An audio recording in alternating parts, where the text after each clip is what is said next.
Chest Day Science. The most popular figure in fitness and bodybuilding of all time, Arnold Schwarzenegger. Besides his infectious personality, his standout muscle group was his chest. A combination of great symmetry and density to Arnold's chest earned him the title of six-time Mr. Olympia. Spend enough time in the gym and you notice there's always a line for the bench press on a Monday. However, very seldom do you find an individual with an impressive chest, and this is due to two variables: poor workout selection and improper training technique. In this video, we'll cover the best science-based chest workout to develop a chest like Arnold. But firstly, let's dive into the anatomy of the pectorals. The pectoralis major is the most superficial muscle in the pectoral region. It is large and fan-shaped, and it is composed of a sternal head and a clavicular head. Its origin lies anterior surface of the medial half of the clavicle, the anterior surface of the sternum, the first 7 costal cartilages, the sternal end of the 6th rib, and the aponeurosis of the external oblique of the anterior abdominal wall. The insertion of the pectoralis major is at the lateral lip of the intertubercular sulcus. The function of the pectoralis major is threefold and dependent on which head of the muscles are involved. For the purpose of this video, I've divided the chest anatomically into 3 different parts: pars clavicularis, which contains descending fibers, the upper part; pars sternocostalis, which contains the lateral fibers, the middle part; pars abdominalis, ascending fibers, the lower part. While there are no upper and lower chest muscles, it is a physiomechanical matter, of course, that is different exercise and working angles will stress ascending, descending, and lateral fibers to a different degree. So while it may be impossible to isolate certain fibers on strands, it is well possible to shift the main workload from one strand to the other by selecting appropriate exercises. Having an outstanding chest requires 4 simple workouts. To determine the 4 most effective chest exercises for the complete pectorals, we use the exercise that potentiate the electromyographic activity. EMG activity corresponds to the number of motor neurons firing in the area under the electrode. The electromyographic activity analysis allows us to reflect on the quality of the exercise proposed and to consequently choose the order of the exercises properly in a training session.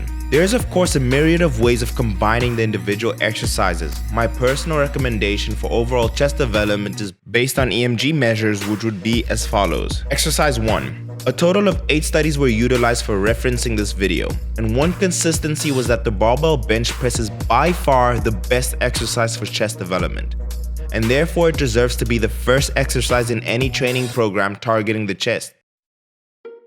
Akagi and colleagues found that there was a direct correlation with pectoral size and bench press performance. The EMG data from Bowick, Burns, and Buskey showed that the barbell bench press being the most superior chest exercise.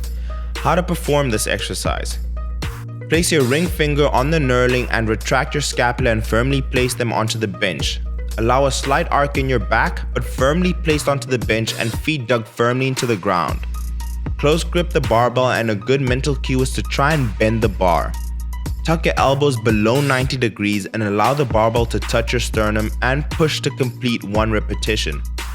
McMahon and colleagues stress that there is a greater morphological and architectural resistance training adaptation in long range, owing to the higher mechanical stress, resulting in a more significant increase in strength compared to that of short range. Exercise 2.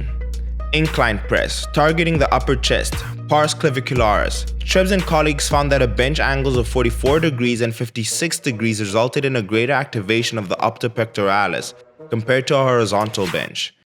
The EMG data from Bowick, Burns, and Buskey show that the incline bench press with an angle of plus 45 degrees provides a 69% more intense stimulation to the upper chest.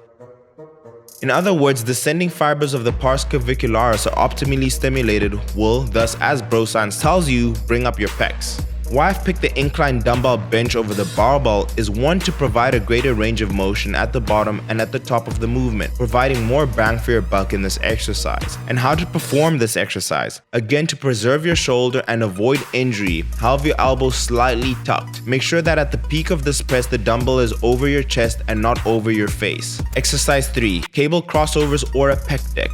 A study from the American Council of Exercise analyzing the top 3 most effective chest exercises, utilizing the average EMG and data from an RPE, the rated perceived exertion, which is a scale used to measure the intensity of your exercise between 0 and 10, from 0 being nothing at all, 4 being somewhat heavy, 7 very heavy, and 10 being very, very heavy.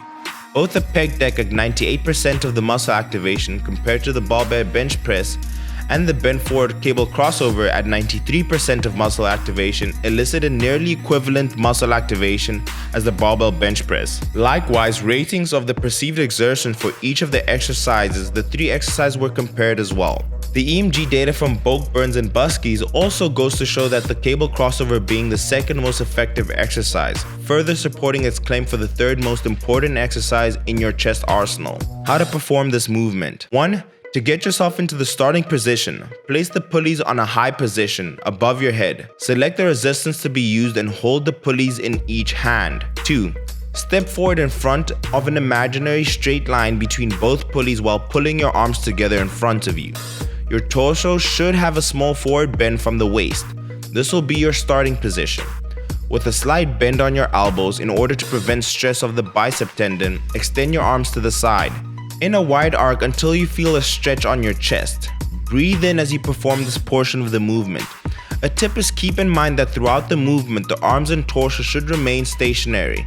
The movement should only occur at the shoulder joint. Return your arm back to the starting position as you breathe out. Make sure to use the same arc of motion used to lower the weights. Hold for a second at the starting position and repeat the movement for the prescribed amount of repetitions. Exercise 4 is dips or a cable chest raise.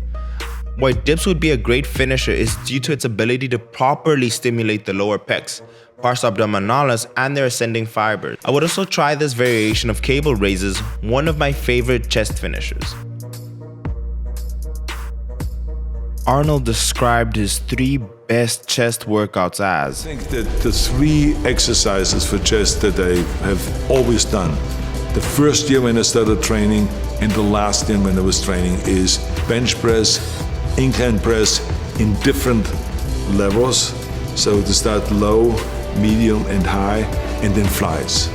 I mean, to me, that being said, those are the 4 best workouts I believe to maximize your chest gains. If you did notice that I didn't mention anything with regards to how many sets or repetitions, my best advice is that you figure out what is the best for you. But for myself, what I use is a rep range of 4 sets between 8 and 12. But what I personally do is I do reverse pyramid. So I start with 6 reps, 8 reps, 10, and then 12, and then I play between the 8 to 10 range in the other exercises with those 4 exercises that I've mentioned. But I hope you enjoyed the video. It was well done. I really did love the video from start to finish. I hope you did too. So if you did, by supporting the channel, by supporting me, hit the video with a big thumbs up. I'll greatly appreciate it. If you're new, subscribe to the channel. Comment down below what next exercise you want me to cover. If it's the back, legs, whichever, let me know in the comment section down below. And I hope you enjoyed it. I'll see you guys in the next one. Peace.